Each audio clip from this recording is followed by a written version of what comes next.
दोस्तों, पिछले कुछ दिनों से इंटरनेट पर ना एक ऐसी तस्वीर और वीडियो ने पूरी तरह से तूफान मचा रखा है। मतलब सच में पूरे देश को हैरान कर दिया इसने। एक ऐसी मुलाकात जो आमतौर पर किसी बड़े अवार्ड शो या फिर किसी लैविश पार्टी में होनी चाहिए थी, वो एक छोटी सी गली में होती हुई दिखी। और बस इस एक घटना ने बॉलीवुड के सबसे बड़े रहस्य और अफवाहों को जन्म दे दिया। आखिर चल क्या रहा है संगीत की इस चमकती दुनिया में? आइए आज के इस विश्लेषण में यही समझते हैं। तो चलिए इस विषय की गहराई में उतरते हैं। ये जो कोट सामने आया है, ये कोई आम लाइन नहीं है। You want to take a break?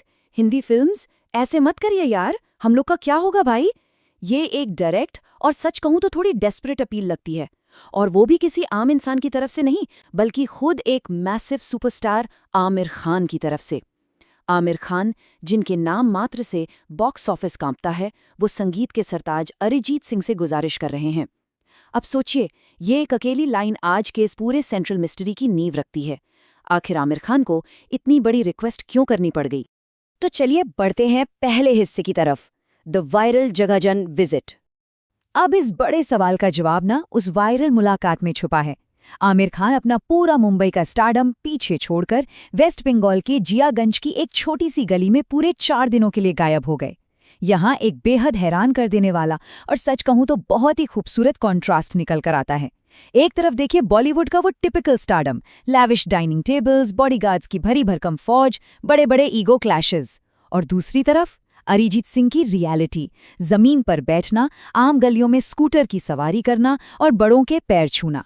इन दोनों दिग्गज कलाकारों ने इन 4 दिनों के लिए अपने सुपरस्टार होने का चोला बिल्कुल उतार के फेंक दिया था। आमिर खान वहां किसी स्टार की तरह नहीं, बल्कि एक पुराने आम दोस्त की तरह थे। अब जो चीज सच में दिलचस्प है वो ये है कि ये सभी बातें किसी फिल्म की स्क्रिप्ट से नहीं आई हैं। ये असल जिंदगी के पल हैं। जरा तसव्वुर कीजिए, आमिर खान स्कूटर पर पीछे बैठे हैं और अरिजीत सिंह स्कूटर चला रहे हैं। छत पर शतरंज खेली जा रही है, बच्चों की तरह पतंगे उड़ाई जा रही हैं। फिर एक बेहद खूबसूरत पल में अरिजीत एक दिन का टाइटल ट्रैक गुनगुना रहे हैं और आमिर बिल्कुल मंत्र मुग्ध होकर उन्हें बस सुन रहे हैं।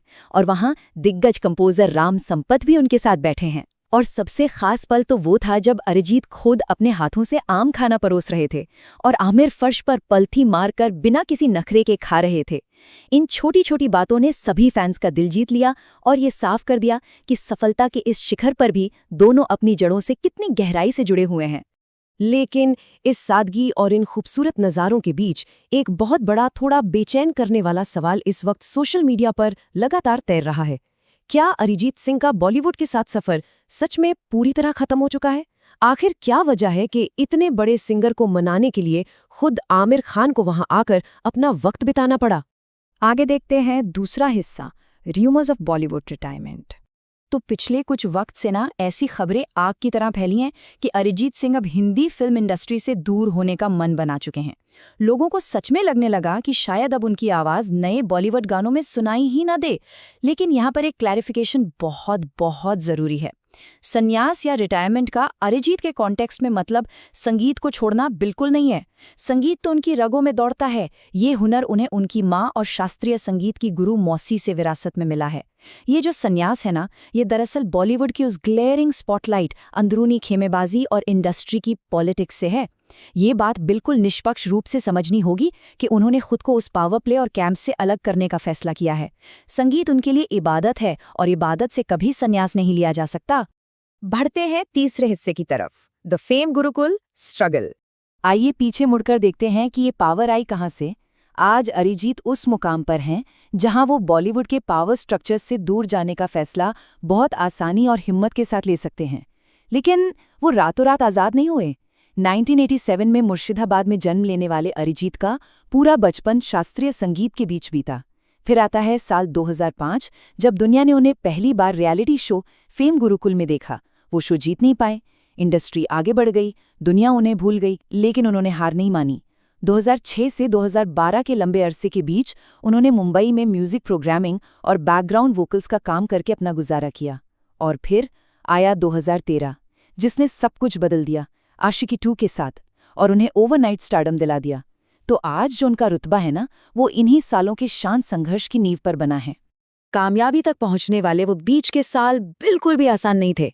ये दरअसल उनके एक आम कलाकार से फौलाद बनने का प्रोसेस था। मुंबई जैसे महंगे शहर में बहुत ही छोटे और सस्ते कमरों में रहना, ऐसी रातें बिताना जब पेट पूरी तरह खाली होता था। उन्होंने अपना खर्चा निकालने के लिए प्रीतम जैसे वेटरन कंपोजर्स के लिए सालों तक पर्दे के पीछे रहकर म्यूजिक प्रोग्रामिंग की और डेमो ट्रैक्स गाए। अक्सर जो स्ट्रगल हमें बाहर से दुखदायक लगता है ना, वो असल में इंसान के टैलेंट को एक हीरे की तरह तराश रहा होता है। और अरिजीत के साथ बिल्कुल यही हुआ। चलिए अब आते हैं चौथे हिस्से पर, दी आशिकी 2 टर्निंग पॉइंट। उस फौलादी इरादे ने आखिरकार भारतीय संगीत के इतिहास में एक ऐसी क्रांति ला दी जिसने आने वाले कई सालों की दिशा ही तय कर दी। 2013 में रिलीज होता है तुम ही हो। इस एक अकेले गाने ने अरिजीत सिंह को रातों रात हर घर का चहीता बना दिया। उनकी आवाज़ में वो गहरा दर्द और सुकून था जिसने लोगों को संगीत महसूस करने का एक बिल्कुल नया जरिया दिया। अब दिलचस्प बात यह है कि उस वक्त कुछ आलोचकों ने बड़ी आसानी से कह दिया था कि ये तो बस एक वन हिट वंडर है, इनका जादू जल्दी उतर जाएगा। खैर, अरिजीत ने किसी को भी शाब्दिक जवाब नहीं दिया। उन्होंने अनस्टॉपेबल हिट गानों की ऐसी झड़ी लगाई कि उन सभी आलोचकों के मुंह पर हमेशा के लिए ताले लग गए। तो अब चलते हैं 5वें हिस्से की तरफ, जो सबसे ज़रूरी है, एन इंडिपेंडेंट म्यूजिक एम्पायर। तो सबसे अहम मुद्दा ये है कि इतनी मैसिव सफलता पाने के बाद आज उनका स्टेटस क्या है। वो आखिर क्यों बॉलीवुड के पावर सर्कल से इतनी आसानी से दूर जा सकते हैं? जवाब इस एक आंकड़े में छुपा है, 414 करोड़ रुपए।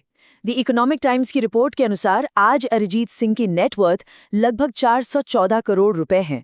ये भारी आंकड़ा सिर्फ अमीरी का नहीं है, बल्कि उनकी बहुत बड़ी फाइनेंशियल इंडिपेंडेंस का प्रतीक है।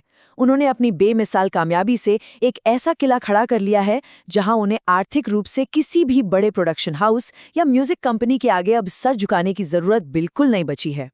और ये चार्ट सच में इस सफलता को बहुत बखूबी दर्शाता है। ये आई कहाँ से है? उनका जादू सिर्फ हिंदी भाषा तक ही सीमित नहीं है। उन्होंने बंगाली, मराठी और तेलुगु समेत कई भाषाओं में 300 से ज्यादा सुपरहिट गाने गाए हैं। उनके गानों का ये बड़ा वॉल्यूम और भाषाई विविधता इस बात का सबूत है कि उनका टैलेंट किसी एक सिंगल इंडस्ट्री के बंधन का मोहताज कभी नहीं रहा। अगर हम इस फाइनेंशियल इंडिपेंडेंस के पिलर्स की बात करें तो ये 4 मुख्य स्तंभ हैं। पहला स्तंभ है लाइव कॉन्सर्ट्स, जो उन्हें अपने चाहने वालों से सीधा जोड़ते हैं और एक मैसिव डायरेक्ट टू फैन आमदनी देते हैं। दूसरा है म्यूजिक रॉयल्टीज, जो उन्हें एक लॉन्ग टर्म और परमानेंट पैसिव वेल्थ प्रोवाइड करती हैं। तीसरा ब्रांड एंडोर्समेंट्स, जो फिल्मों के बाहर उनकी फाइनेंशियल सिक्योरिटी को स्ट्रॉन्ग करते हैं। और चौथा और शायद सबसे महत्वपूर्ण स्तंभ है उनका अपना म्यूजिक लेबल, ओरियन म्यूजिक। ये लेबल उन्हें पूरी क्रिएटिव फ्रीडम देता है। ये सारे सोर्सेज मिलकर एक ऐसा सपोर्ट सिस्टम बनाते हैं जहां से वो पूरी तरह आज़ाद फैसले ले सकते हैं। दरअसल उनका ये अपना लेबल ओरियन म्यूजिक आज उनका सबसे बड़ा हथियार बन चुका है। इस लेबल के जरिए वो ऐसे गाने रिलीज कर रहे हैं जो सीधे दिल से जुड़े होते हैं। यहाँ उन्हें किसी फिल्म डायरेक्टर की तैयारी स्क्रिप्ट की ज़रूरत नहीं है, किसी इंडस्ट्री कैंप या पुराने डिस्प्यूट्स का सामना करने की मजबूरी नहीं है। इस तरीके से वो बॉलीवुड की किसी भी इंटरनल पॉलिटिक्स को बहुत ही शांति से और पूरी तरह बायपास कर चुके हैं। आखिरी हिस्सा, विल ही रिटर्न? तो कहानी घूमकर वापस उसी चौराहे पर आती है, जियागंज की उन्हीं साधारण गलियों में जहां आमिर खान ने उनसे रिक्वेस्ट की थी कि ऐसे मत करिए यार। और इसीलिए एक सबसे बड़ा सवाल आज भी बरकरार है, क्या अरिजीत सिंह को बॉलीवुड की उन लगातार अपील्स और रिक्वेस्ट के सामने झुकना चाहिए और मेन स्ट्रीम हिंदी फिल्मों में अपनी वो वही पुरानी जगह वापस लेनी चाहिए, या फिर अपने उस 414 करोड़ रुपए के इंडिपेंडेंट एम्पायर को पूरी तरह से अपनी शर्तों पर बस इंडिपेंडेंट म्यूजिक के दम पर ही आगे बढ़ाना चाहिए? एक सच्चे कलाकार की असली ताकत आखिर कहाँ होती है? उस बड़ी बॉलीवुड मशीन का हिस्सा बनने में, या फिर उस मशीन के बाहर रहकर अपनी दुनिया खुद बनाने में? ये एक ऐसी बात है जिस पर हम सबको विचार करना चाहिए। आज के इस विश्लेषण में हमारे साथ जुड़े रहने के लिए धन्यवाद, और ऐसे ही गहरे और दिलचस्प विषय पर चर्चाओं के लिए जुड़े रहिए।